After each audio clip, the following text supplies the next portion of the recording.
The flute is one of the oldest musical instruments in the world. Its distant ancestor was a simple reed.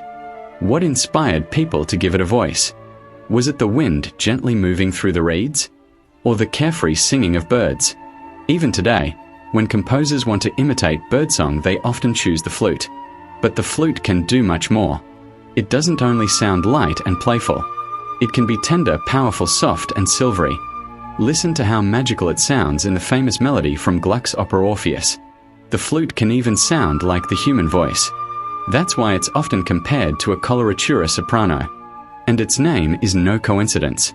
It comes from the Latin word flatus, which means breath. Remember Rimsky-Korsakov's opera The Snow Maiden. At the very beginning, the delicate vocal passages are echoed by the graceful sounds of the flute. But the flute didn't always sound like this. It went through many changes over time. Almost every culture in the world had its own version of the flute. In ancient times, it was a shepherd's instrument. Its sound helped gather flocks. But it was also used in rituals and celebrations in ancient Egypt, Mesopotamia, India, Africa, and the Americas.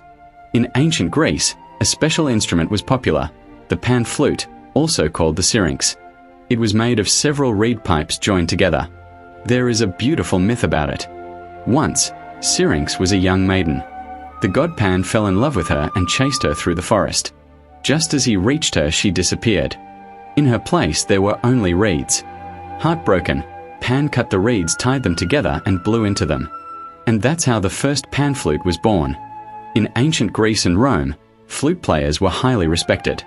The instrument remained popular in the Middle Ages. Back then, musicians played a vertical flute, the recorder. Its sound was soft and gentle but not very powerful. Later, another type appeared, the transverse flute. It was held horizontally and had a brighter, stronger sound. By the 17th century, both types were widely used. But eventually, the transverse flute became dominant. By the 18th century, it replaced the recorder in orchestras. And that is the flute we know today.